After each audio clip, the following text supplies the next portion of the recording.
Hello, everyone. I'm going to give people just a moment to join us. We're expecting a lot of participants, which could not be happier about.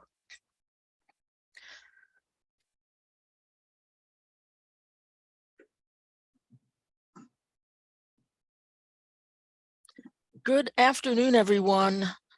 It's so great to be here. Welcome to today's web briefing, The State of New Jersey's Nonprofit Community. I'm Linda Zippo, President and CEO of the New Jersey Center for Nonprofits, and it is my honor to present today's session. My colleague Danielle Robinson is with me behind the scenes as well, and I believe some other members of our center team are also joining us too.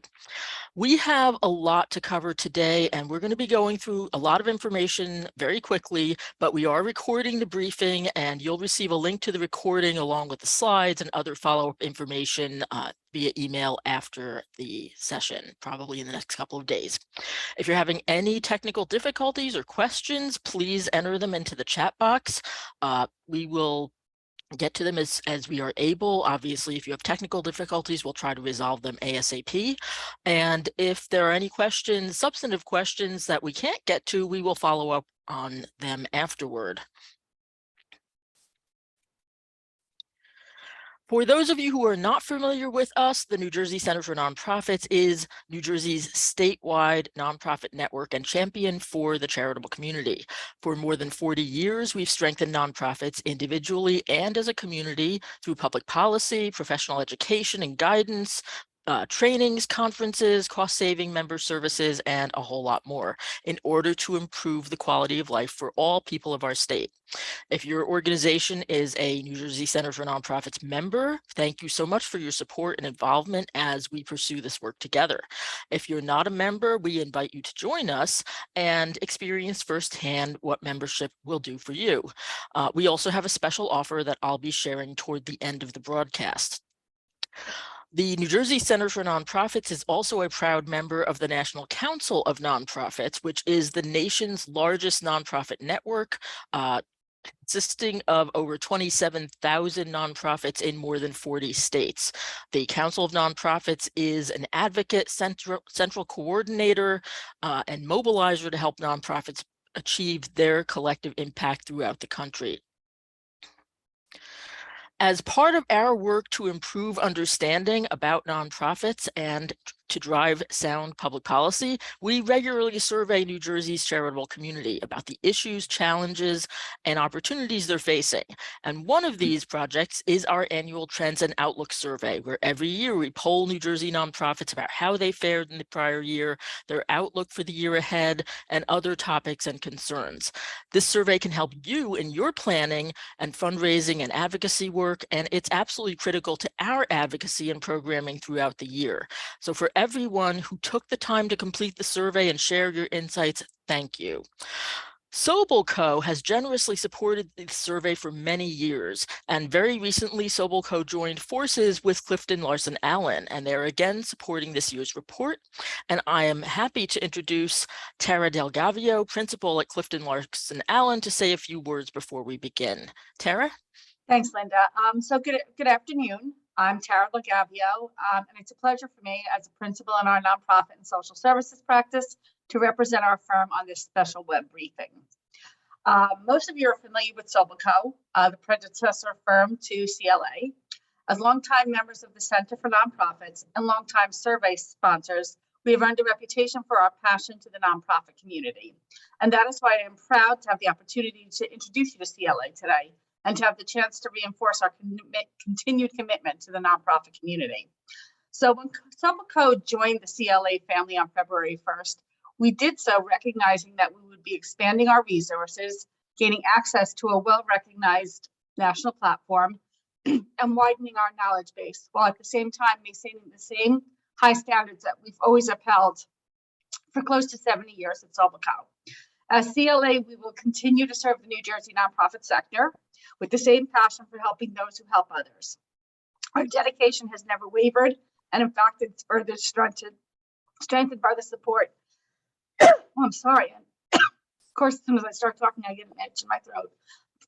The national presence of CLA. So let me say on behalf of our firm, we are thrilled to be here.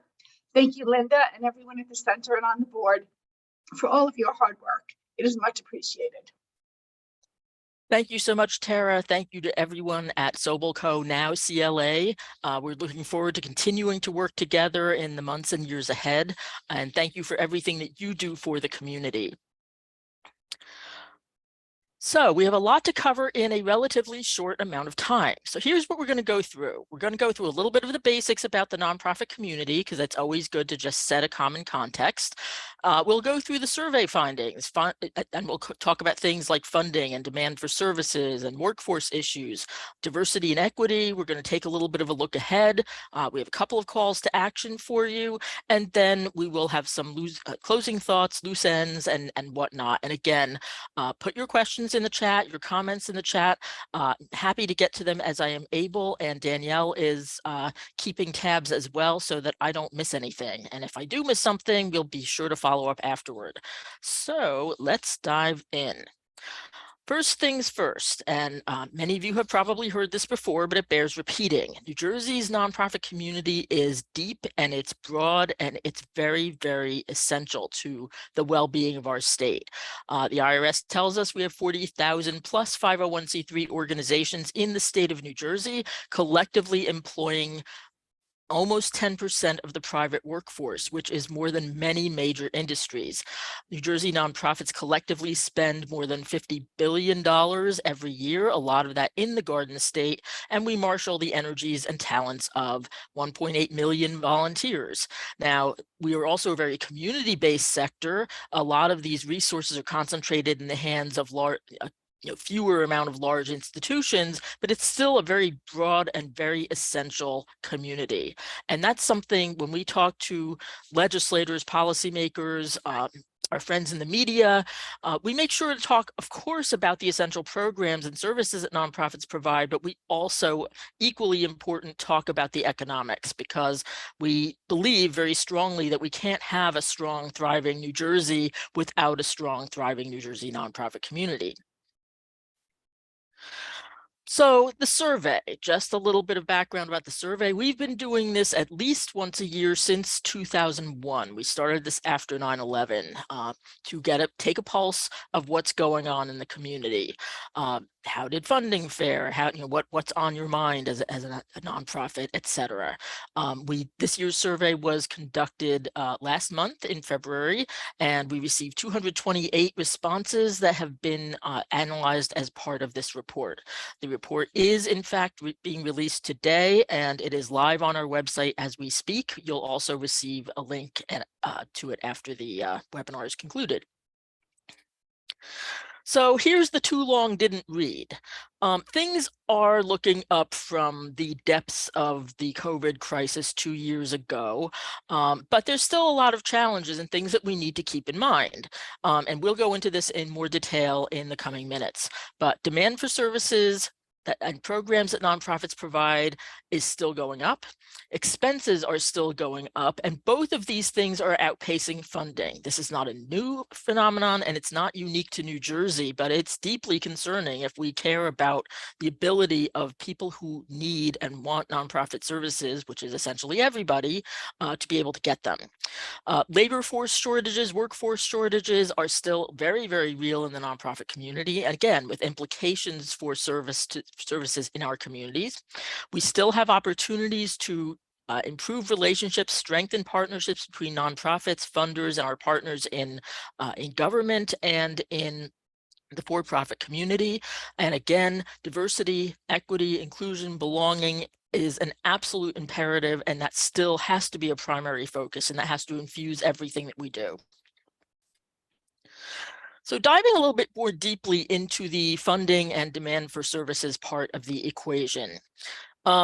There's a serious gap here between organizations who say that demand for their services went up in the prior year and those that said funding went up. Nearly 4/5 of our respondents said that demand for their services went up in 2022. Unfortunately, only half of our respondents said that funding had gone up. This slide is a compilation of the respondents that said, here's where funding went up, here's where it went down from different kinds of sources, that some of the more common sources that nonprofits rely on for their funding. There's an even more detailed chart in the report. I'm not going to spend a lot of time on this, just to say that these purples are the responses who said that their funding had gone up from this particular source. So for example, 30%, 36% of our respondents who said they got funding from donations from individuals said that their funding from individuals increased. No significant change was 29% within this category, and decreased 26%. A quarter of respondents who get funds from individuals said that those funds had gone down. So in this landscape, the brightest spots, comparatively speaking, were special events, where more respondents said that they had increased funding versus decreases or no significant change. Donations from individuals were also a little bit better. And a lot of the other categories, flat funding and increases, were about equivalent. And there were some that were, in terms of decreases, special events, about 18% of our respondents said that special event funding had gone down. So there's a lot to unpack there. But all this to say that probably the brightest spots last year in terms of more increases versus decreases or flat funding were individual donations and special events. And special events are a whole fraught area, but that's where organizations felt more optimistic.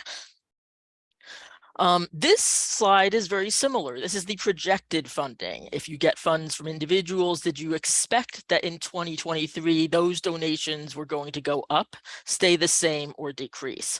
And in this slide, people were more optimistic about funding from individuals and special events. More nonprofits felt that hopeful that those sources would go up. Others were more likely to say that funding would be flat as increase. But again, there's a lot to unpack, and the crystal ball is far from clear in any of this. So there was also a lot of uncertainty as far as these predictions. But here's the other big picture. Similar to what happened in 2022, more nonprofits are expecting that demand for their services is going to go up and that expenses are going to go up than predicting that funding is going to go up. The gap is similar to what we saw in 2022. 84% say demand is going to go up, 82% say that expenses are going to go up, and only half say that their funding is going to rise. Again, this is not new. It's not unique to New Jersey, but it is very problematic because what this fuels is a capacity gap, and it threatens the ability of organizations to provide services when people are looking to them more and more for programming, for inspiration, for education, the whole gamut of programs and services. These gaps were pretty prevalent across the board. They were a little bit more pronounced in human service and health organizations, but this was a pretty common occurrence across different kinds of disciplines within the nonprofit community. I do see a question about how representative of the 40,000 is the 228 for whom we receive responses. And actually, it's a pretty decent microcosm. I will say that mid-size, the very smallest organizations are probably underrepresented in our response pool, mostly because this is a deep survey. It takes some time to complete, which is why we're so thankful to those who did. But again, if you have more staffing, you're going to have more resources and time to be able to complete a survey like this. So that's a little bit of a trade-off. But in terms of subject area, discipline, budget size, except for the smallest organizations, it was a pretty good cross-section of the nonprofit community.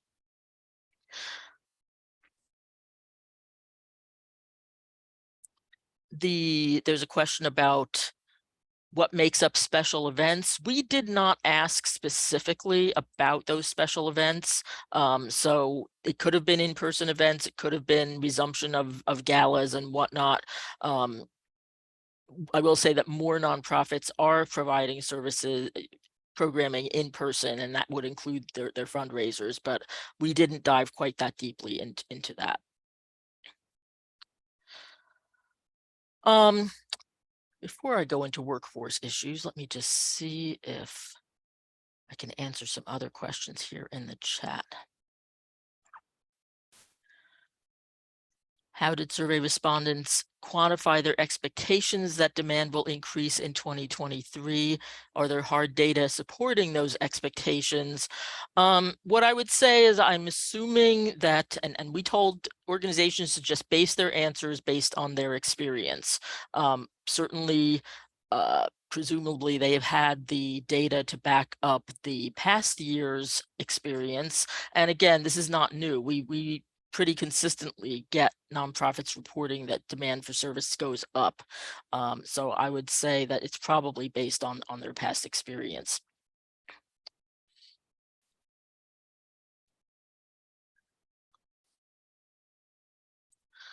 All right, so let me talk about the workforce a little bit. And again, feel free to put comments in the chat, tell me if this is resonating with you, if it's not, et cetera, et cetera.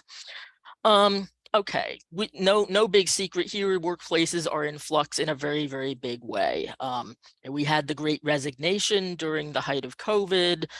We had the discussion about quiet quitting, which I will tell you is not a phrase I like, because it's kind of implying that if you are simply doing your job, that's not enough.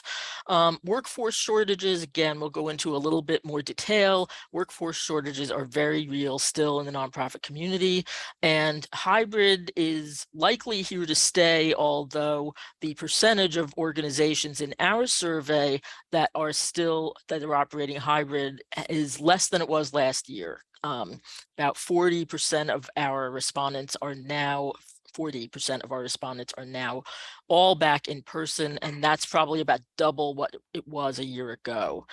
So just something to keep in mind there.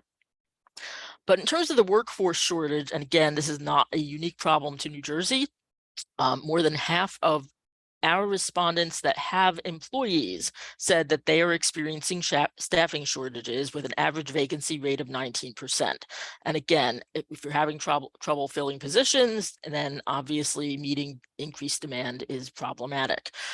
This is something that's been going on across the country, and there's a lot to unpack there in terms of what can be done about it. Technology, I'm not going to spend a lot of time on this except to just tee it up as a conversation for the future, or things that food for thought.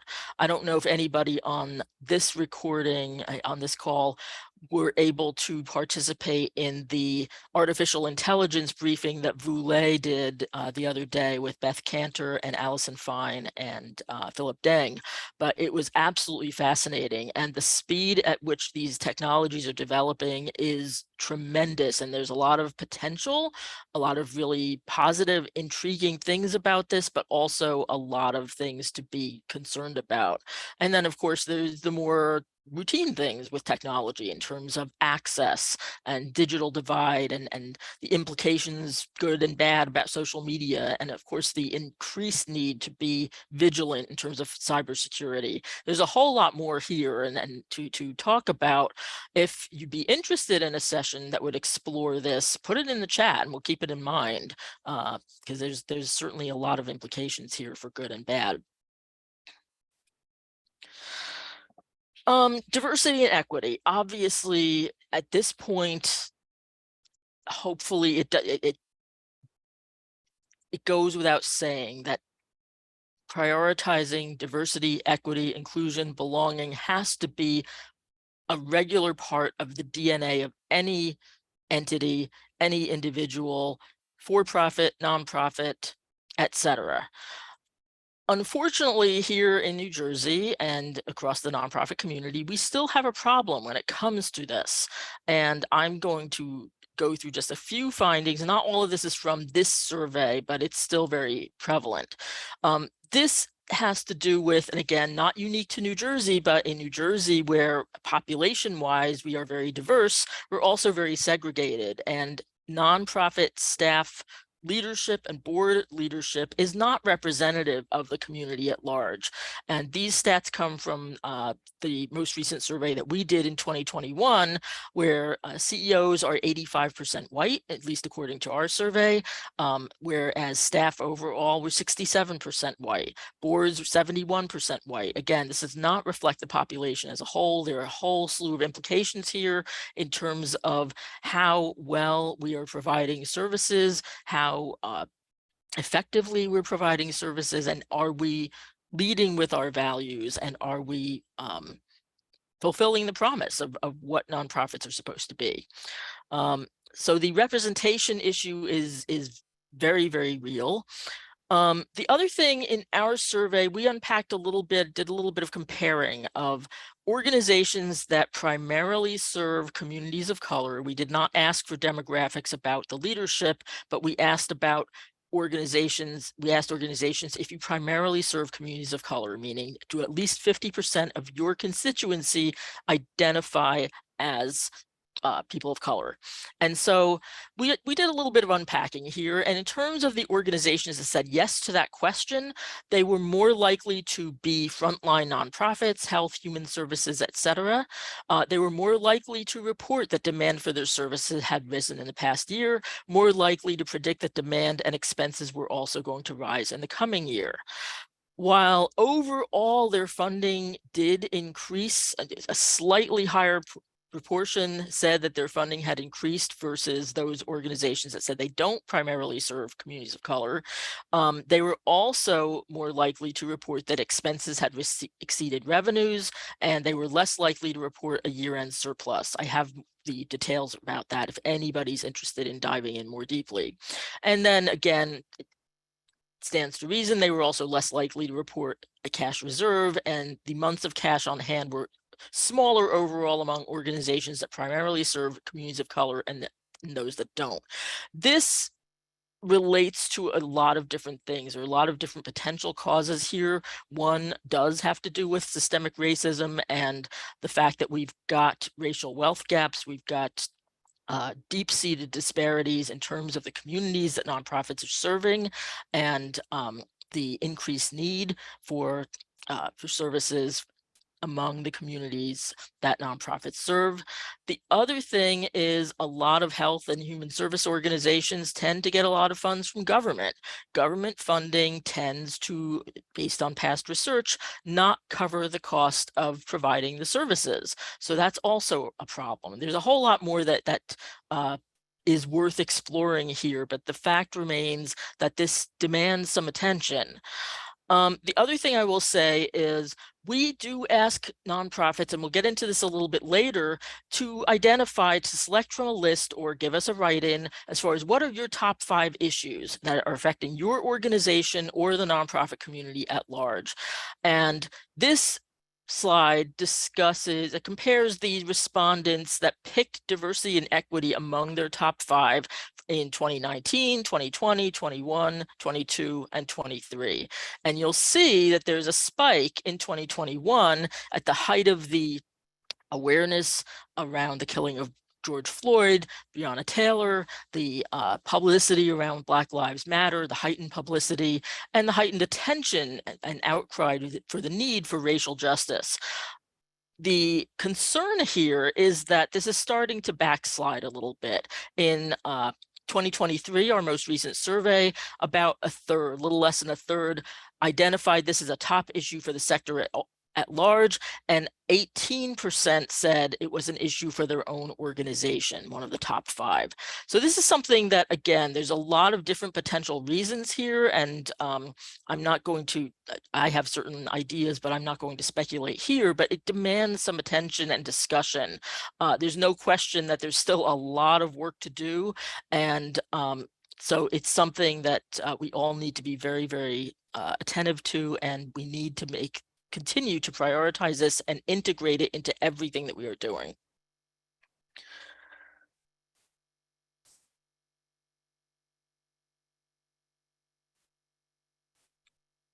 Just checking the chat. Okay, so a couple things to think about as we look ahead.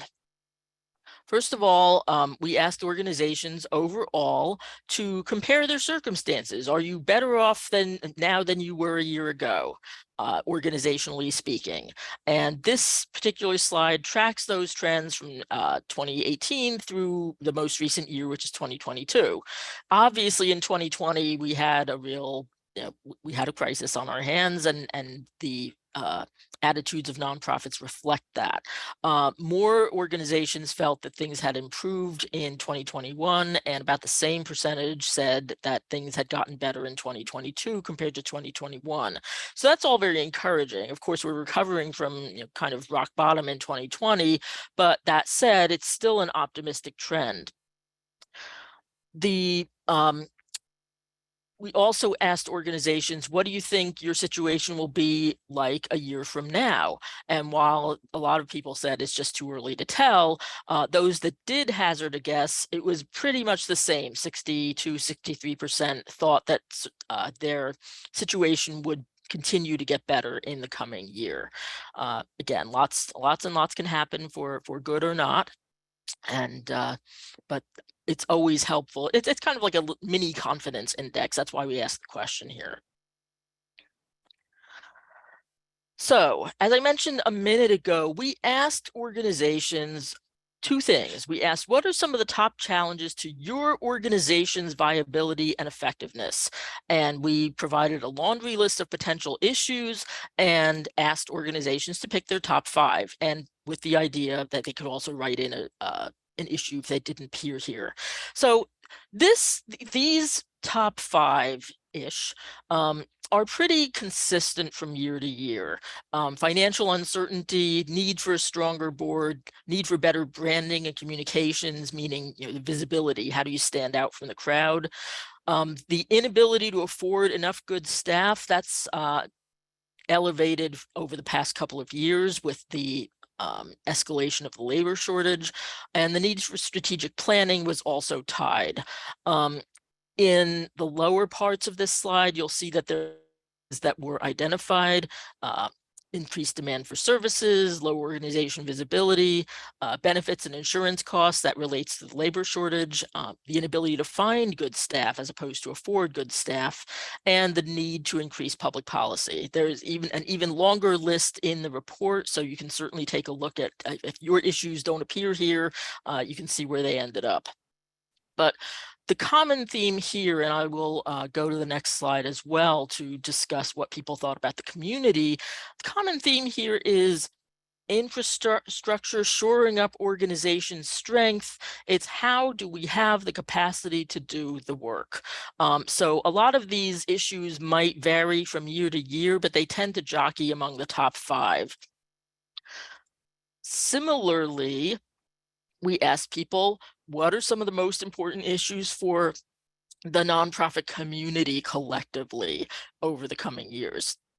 And tops on this list, nonprofit infrastructure and capacity building. Do nonprofits have the resources and capacity to meet the needs in our communities? Foundation and corporate funding, attracting capable, committed board members, attracting and retaining qualified workers. Again, you can see a similar theme here. Giving and volunteering incentives. I will go into this in a little bit, but the basic idea here is, as we know, in 2017, the federal tax law was changed dramatically so that the standard deduction was increased. Fewer people can itemize on their tax returns, meaning fewer people can deduct their charitable gifts. And that has had a detrimental effect on giving. Overall giving is up, but that tends to be in the upper echelons, and only the top 10% of taxpayers roughly can deduct their gifts. So that it makes it harder to afford to give, and smaller organizations, mid-sized organizations, community organizations are taking the biggest hit there. And then the next 2 responses were tied: diversity, inclusion, and equity within nonprofits, and government budgets, federal, state, etc. So again, you're seeing a pattern here, and if you've seen some of our previous surveys, the themes are pretty consistent. But again, this isn't new. We need to find ways to change how we are addressing what's going on here. What are nonprofits doing about all this? This is stuff you would expect. And I assume that if this doesn't resonate with you, you will let us know. But seeking new and alternative revenue sources, fundraising from different sources, finding new sources of revenue. If you are reliant on grant funds, other ways to explore fees for service or other kinds of ways to generate resources. Volunteer recruitment, increasing advocacy on behalf of the organization and its constituencies. A lot of organizations are in fact trying to add staff and increase their compensation to make recruitment more effective. Nonprofits, I've always said that nonprofits tend to get a bad rap from people who don't think that nonprofits collaborate, and that's never borne out in our surveys. Everybody always talks about really interesting collaborations, and nonprofits are doing even more of that. And then, of course, program and budget adjustments. And again, about a little over half of programs were still operating on a hybrid basis, but that's compared to about 70% in our previous survey. So things are changing and resuming back to a little bit more in-person work.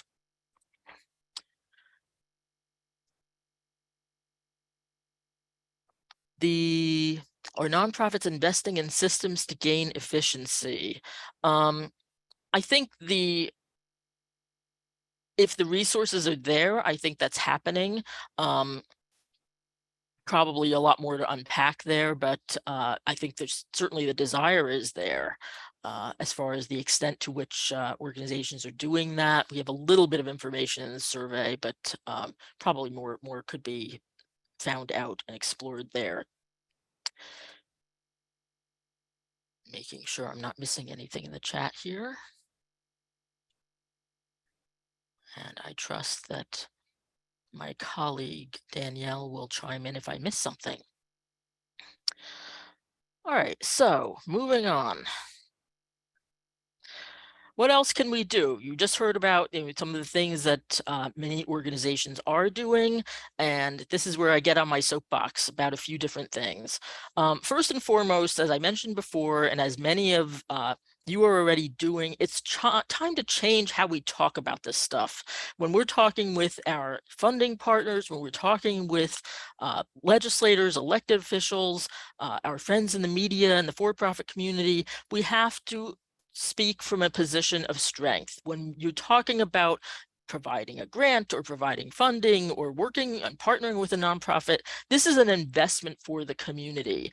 And it's really difficult to meet continually increased needs and having more demands being placed on our shoulders without the resources to get it done.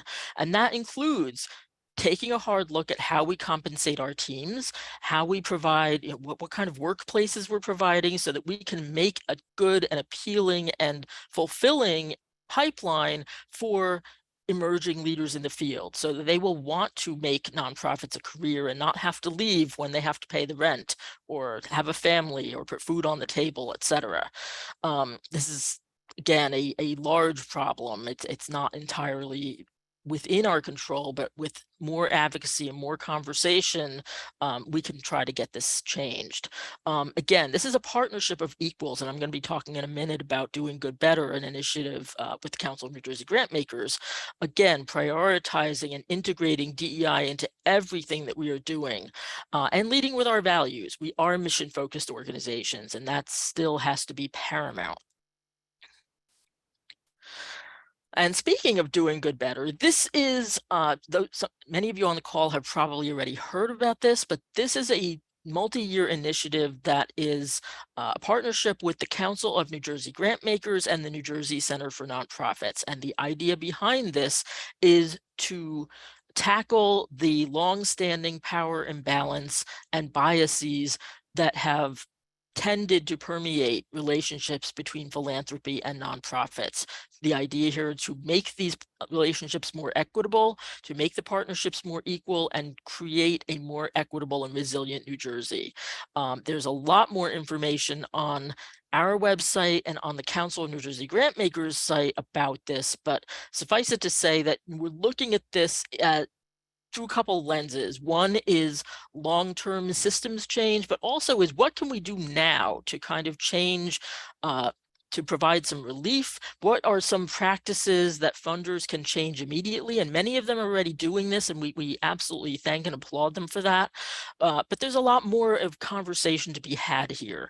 And the council, we also have a wonderful steering group and an advisory group with more than 50 people who help to drive this work forward.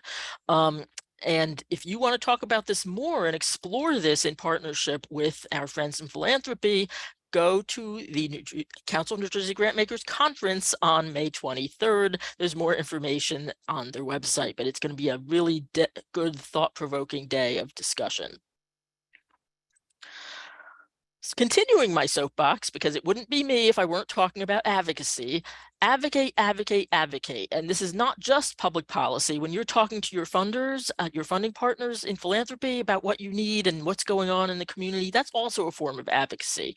But if we're talking about what can be done in public policy, there are some basic things. Direct more funding to nonprofits, make it more flexible, make sure that nonprofits have a seat at the table when decisions are being made from philanthropy, by government and others whose work affects our ability to meet community needs. Pass a charitable giving incentive federally and in New Jersey. I have more information on the next slide about that. And simplify grant and contracting requirements, application, and reporting. Less time we're spent jumping through needless hoops, the more time and resources we can devote to mission work. And there's a whole lot of stuff, again, that's already happening here, but there's a lot more that needs to be done.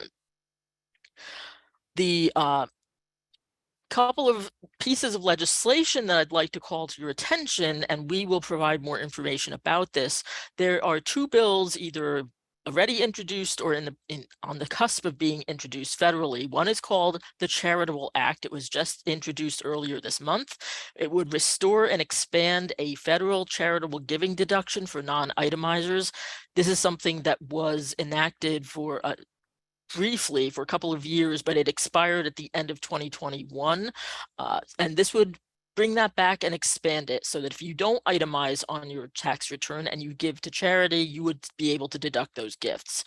The other is called the SEAT Act. SEAT is an acronym, but the basic idea is this is a seat at the table bill. It makes sure that nonprofits are involved in and have meaningful input into the decisions that are being made about them, create a task force in the White House, among other things, and really improve data collection about nonprofits. Right now, that's a real problem. So there's a lot more to unpack there as well, and that's going to be introduced very, very shortly. And I also want to highlight legislation that we are working on as a priority here in New Jersey, and my colleague Doug Schoenberger has been really, really active on this, especially on our behalf. And that is A 2533 and S 2013, which would create a state-level charitable giving deduction for people in our state who donate to charities in the state. This is important, obviously, because New Jersey is one of the minority of states that doesn't have any charitable giving incentive. And we know that there is data that clearly connects the existence of charitable giving incentives with how much is generated in charitable contributions. It's not the only reason people give, but we know that it's a real determinant. It can make people stretch their gifts farther. There's a reason why lots of people give on December 31st. So a lot more to come there. But if you'd like to be involved in any of this, put your contact information in the chat or shoot us an email, and we would be more than happy to work with you and follow up on this. And finally, don't forget, this is every year is election year, but in 2023, every seat in the New Jersey legislature is up for election, along with a lot of county and local races and school boards and everything else. And Obviously, if you're not registered to vote, please vote. Please register. Make sure that your staff and your constituencies are registered. Nonprofits can do this on a nonpartisan basis. And if you're interested in more information about that, we can certainly direct you to it. But again, as we're looking to what can we do to strengthen the climate for nonprofits and the people and communities that nonprofits serve, we need to be involved in all the aspects of how policy is being made, and that includes within our legal limits, advocacy, lobbying, nonpartisan voter engagement, get out the vote, and the like. How can nonprofits get a seat on certain task forces and committees? Oh, we will send you a link or put it in the chat if somebody is swift about it. In New Jersey, there is a process, and we actually hosted a webinar last year about how these task forces work and how to get your name in for consideration here. Tynesha, we can certainly share information about that. In terms of the federal task forces and whatnot, that still remains to be seen, but there's a lot of involvement here and a lot of potential here. Will there be a call for action organized to help get nonprofits petitioning for these bills? Absolutely. Stay tuned. Getting a couple of questions about can the data be broken out by region? Yes, it can. We did ask organizations where their primary office location was, so we can distill that down. So if anybody has a request like that, send it to me, and just bear with me because it takes a little bit of time to parse the data, but we can definitely do that. Linda, there are some questions in the Q&A. If you scroll all the way up. Oh, okay. I missed the ones on the up. On up. Let's see.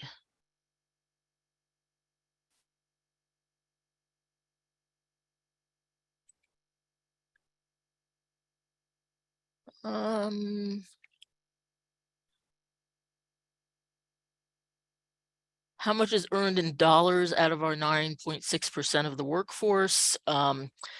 Short answer is I'd have to look into that. I don't know that we have that.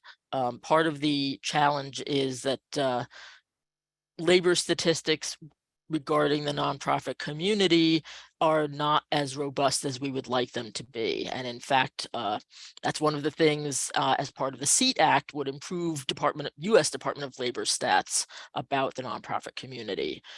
I've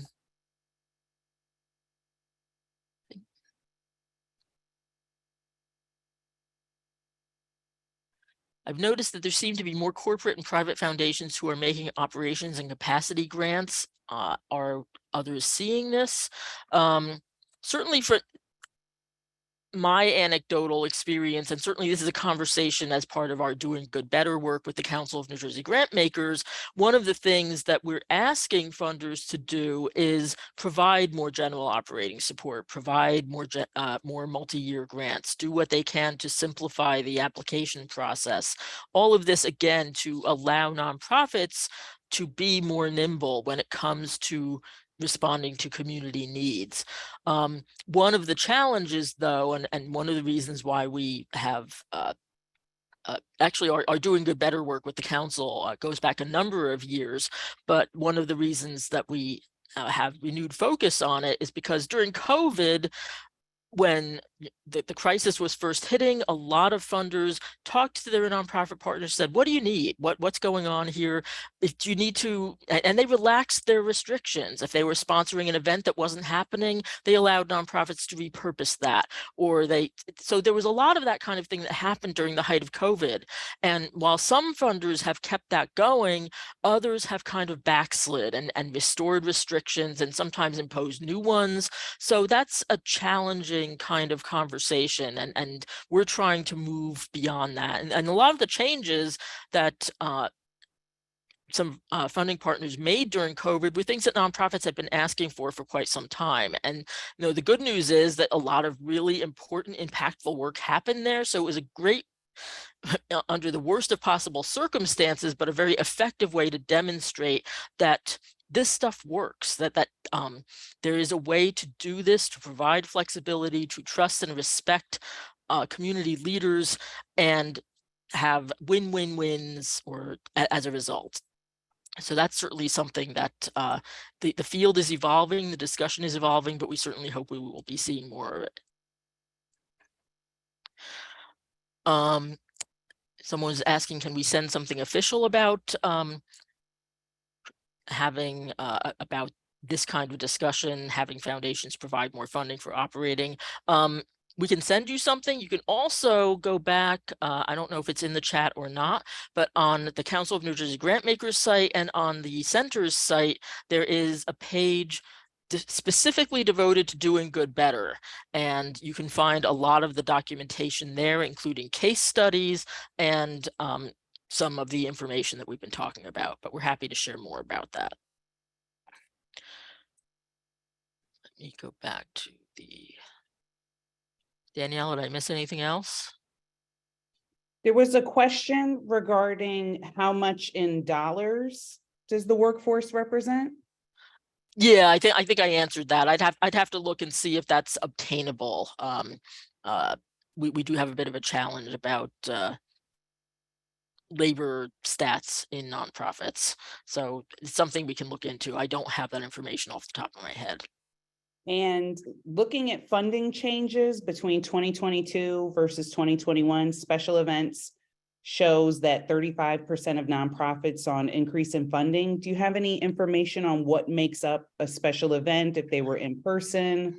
Does this indicate that supporters are more willing to attend in person as we emerge from the pandemic? Yeah, I think I mentioned before, although I might have been too quick about it, that we don't have a lot of in-depth information here. Some people in their open-ended comments provided a little bit of information there, but we did not ask in that question whether the special events for which organizations got funding were in person or virtual. I will say that organizations have been telling us that they've been resuming activities in person more and more, including their events, but that particular line item does not distinguish between an in-person event or not. But it does seem, just again anecdotally and from what organizations are telling us, that they're tending to go back in person, and people are tending to respond to that. But certainly if people have their own experiences that they'd like to share, certainly feel free to comment in the chat about that. The chat is disabled, so they can't. Okay, comment in Q&A then. Apologies for that. Can you share the nonprofit collaborative stats that may help in some of our individual grant applications? The nonprofit collaborative stats.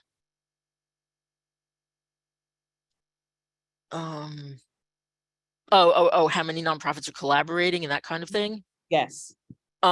Yeah, it's in the report, and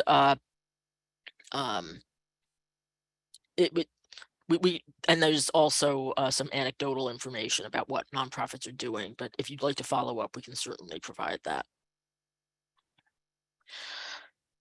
Okay, so let's keep moving for just a little bit. There's actually, let me keep looking in the Q&A. Make sure I didn't miss anything else.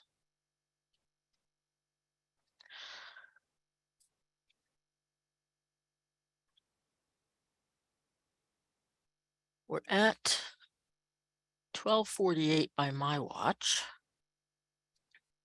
or phone. So actually, we're at the point where if people, we're still at Q&A, we're still at loose ends. Someone wants to know if we have a list of nonprofits in New Jersey. Our short answer, as a precursor to a longer answer, is it depends on what you want it for. You can actually download the IRS list of 40,000 plus 501c3s plus tens of thousands of non-501c3 nonprofits, exempt organizations, directly from the IRS website. And we can send you the link to that. If you want something smaller, then there are other ways that we might be able to suggest things, but that's probably, if you don't want a list of 50,000 organizations, then we can suggest some other places for you to get that as well. Our members are listed on our website as well. So if that's a smaller microcosm, but if you're interested in seeing who our members are, by all means, go to our website.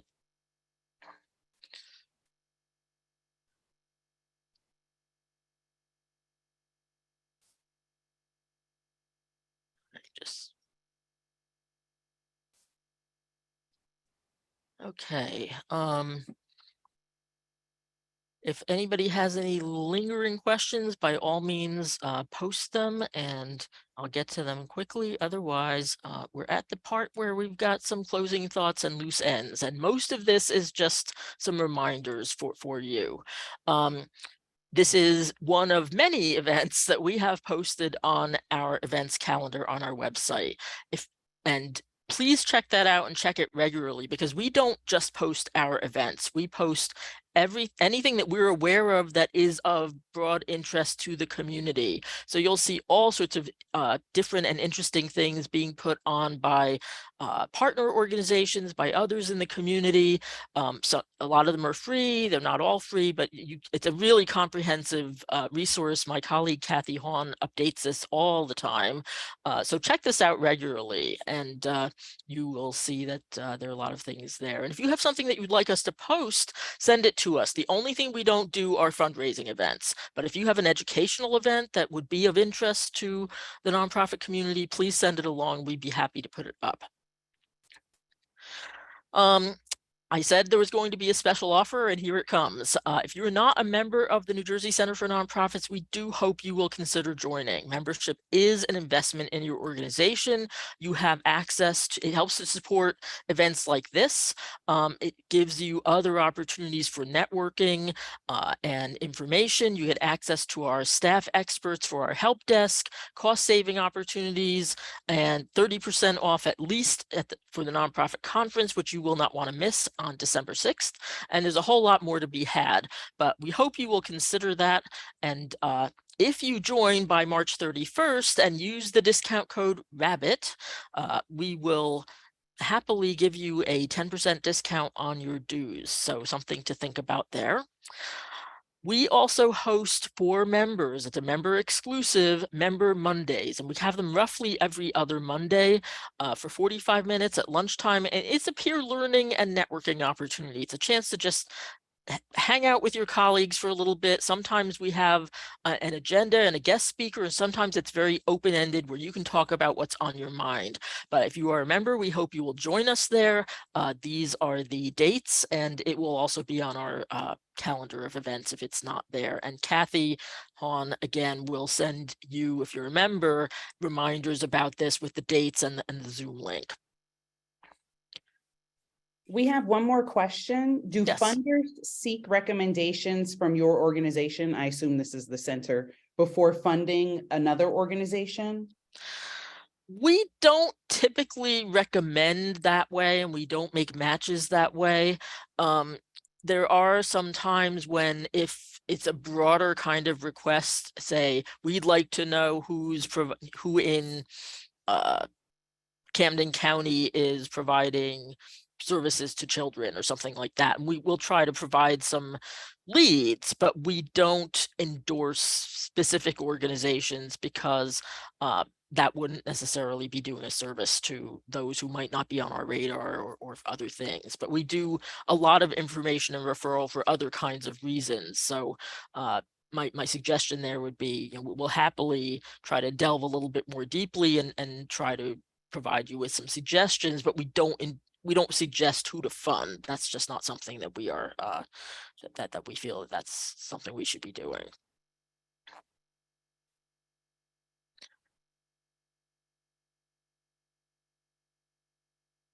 So as a reminder, this is the survey report. It is now available on our website, and we will send, if nobody put a link in the chat, they will, or in Q&A. And we will send a follow-up email to anybody who was registered for today with that link, with other information so that you will have access to it.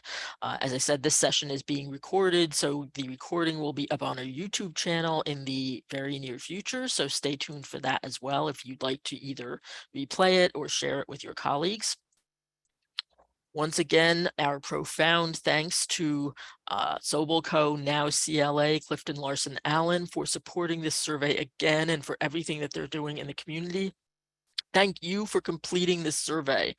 We know that you're surveyed out, and it's not a lot of fun for most people to complete surveys, but we really do use this information to advocate for you, to help in your planning, to make sure that we're creating programs that are responsive to your needs and reflecting what the community needs. So thank you for that. And above all, thank you all for being here, and thank you for everything that you are doing every day in communities. This is not easy work, and it's only because of you that our communities are getting better and stronger, and we are proud and honored to work alongside you in this endeavor. Please stay in touch. Thank you so much for your time, and look forward to seeing you again soon. Take care.